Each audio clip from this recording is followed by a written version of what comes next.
going on, y'all? Welcome to another. huh? Huh? Huh? You know what the deal. Monday Night Raw review. I'm sorry, guys. Anywho, uh, this wasn't like a eventful Monday Night Raw. This was more so just to get. This is because this is the build up to Survivor Series War Games. This was basically what it was, just a build up to that. But it did have some memorable moments. They kicked it off with a Seth Rollins promo where he basically came to talk about what happened last week with Bobby Lashley and Mustafa Ali and Austin Theory, and he was basically talking about how how since he became champion, the United States champion, also there's all these different people coming out to want to challenge him for the title, and basically I think that he was interrupted at this point by the crowd telling him how the cash in. I think when he said Austin Theory, the crowd started chanting, "That was stupid."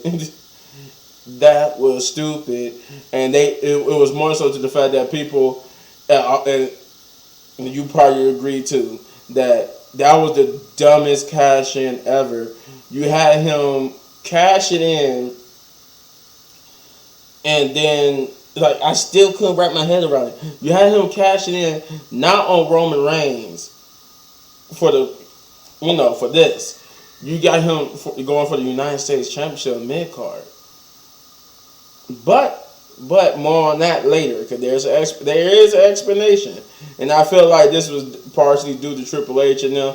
Feel like they owe us an explanation for why they did it after the backlash it received. So, but yeah, soon as he said that, Bobby Lashley comes out to berate Seth Rollins and tell him that basically that beating that he got last week going to continue to happen until he get his shot at the United States Championship. And Seth Rollins reminded him that he could have had a shot at it had he not beat him up and stuff and jumped him from behind. You just could have had his match. And this would bring out Mustafa Ali, who basically came to. I guess he got a bone to pick with Bobby Lashley and Seth Rollins, but Bobby Lashley warned him not to get in the ring, and that you don't want to piss him up, or he's gonna give him a worse beating than what he gave him last week. But Mustafa Ali persisted, and thus Seth Rollins took his lead because him and Mustafa Ali and Bobby Lashley got into a brawl, and thus we got our first match of the night, which was Bobby Lashley versus Mustafa Ali, which was a good match. Mustafa Ali had his moments of of offense and stuff, but Bobby Lashley pretty much dominated the majority of it and even won. But hey, you gotta give it to Mustafa Ali. He showed great character with character development, with the fact that, well, I wouldn't even say his character development. I guess he just showed great resilience. And I guess that's what his character is about. I don't remember if it was a backstage promo before this. It was a lot of backstage promos and I forgot to write them down, so it was like I can't remember what happened where. You know what? There was a backstage promo with the OC getting interviewed by Mia Yim. Not interviewed by Mia Yim. Mia Yim and the OC getting interviewed, and basically they basically talked about how they glad that they have Mia Yim to solve their Rhea problem, and that Rhea gonna get, Mia Yim gonna take care of Rhea. But then Mia Yim told the OC to keep the beers and stuff waiting for she would before she go out and have her return match. And thus that leads us to the second match of the night, which was Mia Yim versus Tamina. I haven't seen Tamina in a minute, but yeah, this was Mia Yim versus Tamina, and it wasn't the best of matches. It was kind of like cringy at times, and it was a couple of botches. It looked like it had a little bit of lack in areas, but nonetheless a good victory for Mia Yim. That was just like my only gripe. That's like probably the only match I had a problem with of the whole night. I had to go through. I had to keep going just to tell you, but I'm pretty sure that was the only match I had a problem with, just because it just felt flat. But otherwise, me and Young got the victory. But me and Young's night was not over, as when we come back for commercial break, me and Young gets approached by Damage Control, and they want to recruit her for their team at War Games. She tells them, I don't really have a problem with Bianca Belair, Alexa, and Asuka and them, but so it's really, but they kept trying to persuade her, and they told her to think about it, but don't think too long. But then the OC would show up and ask, I think they just like, is there a problem here? And she was just like, you know what? No, there's no problem. They were just leaving, and just in that little promo. Excuse me. What was I about to say? Oh, but me and Yo's night was not over yet again, because she will make another appearance thanks to this promo with Damage Control. But we would get Matt Riddle. I think there was a backstage promo with him getting interviewed, and then Chad Gable said he was going to do to him what Otis did to Elias, and but yeah, that was the next match, Matt Riddle versus Chad Gable, which was always a good match. It's always a good match when you got somebody like Riddle and Matt. I was about to say Matt Riddle. I was about to say Matt Gable, but Matt Riddle and Chad Gable in the ring like that, they make magic in the ring, and the match was entertaining. I would say it was more entertaining than Mia Yim versus Tamina. But Chad Gable got the victory here. I was not expecting that. That caught me by surprise. I was pretty sure Matt was going to win this match, but Chad Gable won. This was like the first time in a long time that, you know what, I just remembered too, there was something else I didn't like. But yeah, this was the first time in a long time Chad Gable got a victory. So that was good to see. Nice little switch up and change the pace. We got the Miz TV promo. That's why I just said, cause I saw what I was going to talk about next, and where it was supposed to be like he apologizes for what happened with Dexter Lumis, and he really came out dressed like Mr. Rogers. The whole get up, the jacket, the shirt, the tie, the pants, the shoes. He really came out dressed like that. But yeah, he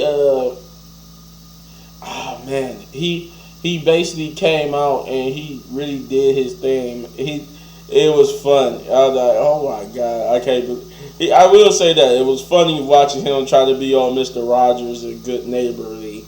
And he said he did something that he normally wouldn't do, which was make he let Byron Saxton be the host for Miz TV to ask him the questions, and he had like a note that he wanted to read, and this would bring out Johnny Gargano, who basically taunted the Miz about being fake and being a liar, and that he really didn't feel sorry for what he did, and that Johnny Gargano revealed that at Survivor Series War Games, the Miz would go up against Dexter Lumis, and if the Dexter Lumis win, not only do he have to pay all the money that Miz owes to him, he also got the Dexter Lumis will also get his WWE contract, which Miz accepts. Dexter Lumis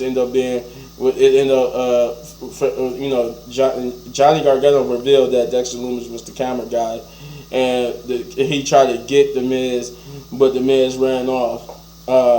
I think that was because the Miz was running his mouth saying that he's going to beat the hell out of Dexter Lumis and whatnot, and he told that Johnny Gargano was like, well, why don't you tell him yourself? Was there anything the Miz was saying? Oh yeah, I forgot too. He did say like he said the Johnny Gargano was no better than him because he's using this so that people were chanting Johnny Wrestling and whatnot. But moving on, we got Dominic Mysterio versus Shelton Benjamin that came off of the back of the fact that Shelton Benjamin had an interaction with Dominic Mysterio earlier in the day in the backstage when he was getting interviewed. And basically, Dominic with Damian Priest was running their mouths, and basically challenged him to a match, and Shelton Benjamin accepted, but against Dominic Mysterio. And thus, Dominic did get some heat on him because he said that he made reference to the fact that Shelton Benjamin is from the era. It was from the era in which Rey Mysterio, or as he said, his deadbeat dad and Eddie Guerrero was in their prime, and he said he was better than them, which makes him better than Shelton Benjamin. And thus, that was like how he got some more heat on him.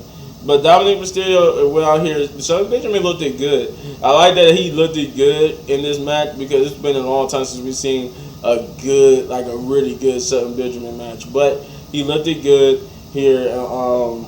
He made Dominic look good too. But Dominic ended up putting out the victory with some help from and distraction from Damian Priest and Shelton and Dominic Mysterio. Dominic Mysterio. Rhea Ripley. I'm trying to see, was anything OC? Nope. Judgment Day wasn't done here, but they didn't come out and beat him up or nothing like that. Next match we got was Io Sky. Io Sky Damage Control versus Dana Brooke, which was weird because Nikki Cross was the one who beat her for the. I guess they tried to make it seem like Dana Brooke wanted revenge for being beaten and basically having her title thrown away. But it was for a while I didn't realize Dana Brooke was the 24/7 champion. I thought they then had took it off of her, but yes, that was just a weird storytelling. Like, why is she having a match with Io if it was Nikki Cross? Which Nikki Cross is apparently on team Damage Control's team for War Games. But yeah, Io Sky and Dana Brooke had an okay match with mostly the better parts being Io, and Io Sky won. Now, what the reason why I just skimmed through that is because of what happened next. After the match, Mia Yim will come out and reveal that she did choose a side. Cause I think they told her earlier in that promo I mentioned that she had to choose a side eventually, and she chose a side, and it was revealed that she chose to be on Bianca Belair and them side.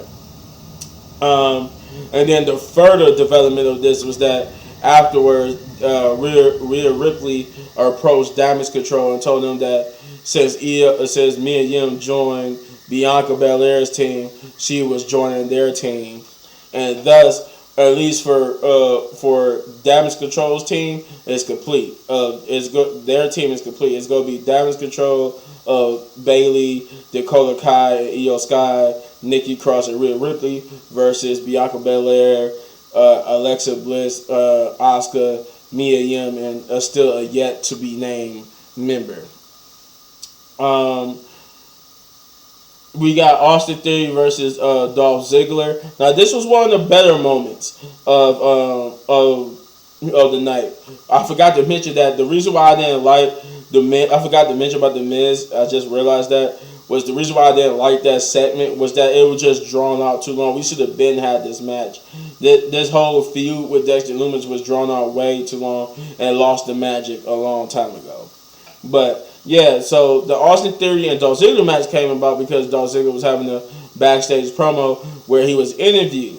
Now, this is where the explanation for, which I feel like I said earlier, was Triple H trying to give us an explanation for why he chose that booking decision. Because he knew the fans were saying this is stupid, not to Seth Rollins, not to Austin Theory, but to management. And basically, their explanation was that he tried to cash in on Roman Reigns twice, and he first it was Brock Lesnar, then it was Tyson Fury. He said every time he tried, it was somebody who stopped him, and then if it wasn't them, the bloodline was there. So he said he thought and was like it would be smarter for him to go after the United States Championship, but that's why he did it. He does, but then he got interrupted by Dolph Ziggler, who said that was the worst cash-in ever, and their jaw jacket led to a match, and the match itself was okay. That was the next match, which is Austin Theory versus Dolph Ziggler, but that match was good. What made it good was the fact that the story they told afterwards. See, Dolph Ziggler and Austin Theory always have a good match. But Austin Theory at the end could have won. He hit the A-Town down on Dolph Ziggler. Instead of going for the pin, he do it again. And then I think this was because Dolph Ziggler basically almost beat him. And this like made him, coupled with the fact that he failed to cash in. So the Dolph Ziggler almost beating him, and the failed cash in basically made him snap. So that's why he hit him twice with the A-Town down, and he just started beating the hell out of Dolph Ziggler to the point where the referee had to call the match, and I think Dolph Ziggler basically won by disqualification. But the story that they told here is this new aggressive, more serious Austin Theory. Because Austin Theory he had no phone, and he had basically a mean streak to him. And this was even the end of the night for Austin Theory. This is his night continues with this mean streak. But that's what happened after. That's basically how that match ended. We got the next match, which was because Baron Corbin and JBL had a poker game in the back, similar to basically a callback to the APA when they had their poker games in the back. And Akira Tozawa, who haven't been seen in a long time, basically clean house, but Baron Corbin didn't like it. Thus, this match came about. And it was an okay match with the return of Akira Tozawa, but Baron Corbin would basically beat him, and pretty much that's it. But we get the main event, right? The main event, which is Seth Rollins versus Finn Balor for the United States Championship, and this was a great match. Finn Balor and Seth Rollins tore the house down. This was worthy of the final of a main event. And they tore the house down. They did a superb job. But of course, the Seth Rollins. Not the Seth Rollins, but Finn Balor and the Judgment Day would get involved and try to help Finn Balor get the victory. But out would come the OC along with me and you and them to fight off the Judgment Day and the rest. The distraction allowed Seth Rollins to get the victory over Finn Balor with a stomp. Now I was expecting Finn Balor to win since he's being pushed. This is like his first loss in this new push to make him the top heel on Raw. But yeah, he still looked good even if defeated. He had in the match won multiple times, and so did Seth Rollins. But Austin Theory would come back out because, as you know, he blamed both Bobby Lashley and Seth Rollins for what happened. So he came out and he beat the hell out of Seth Rollins, hit him with an A-Town down, and stood tall with the United States Championship to end the show. I think this is going to be a feud. I think he's going to feud with Seth Rollins. But in all, this was an okay show, or this was a good show. I would say it was better than okay, but it wasn't great. So it is good. With that being said, I'm going to give this episode of Monday Night Raw 7 out of 10 big ups because it was okay. So they did build towards Survivor Series. We got at least one team complete for this one particular team of two War Games matches complete. I didn't like the Miz TV promo just because, like I said, I'm just annoyed at this point with how long this been drawn out with Dexter Lumis and the Miz. I felt like this match should have happened at even at Crown Jewel. This match should have happened. It should have happened somewhere before this, but I guess better late than never. And the Mia Yim match, that was like, it was just a little sluggish. But you let me know in the comments down below what you thought, and if you enjoyed this review, you hit that button right there for my WWE reviews, all of them. And if you enjoyed the video so much, want to support the channel, all you gotta do is hit that like, subscribe, share, hit that notification button, hit that thanks button, and hit that join button if you want to see stuff I can't post on YouTube due to copyright.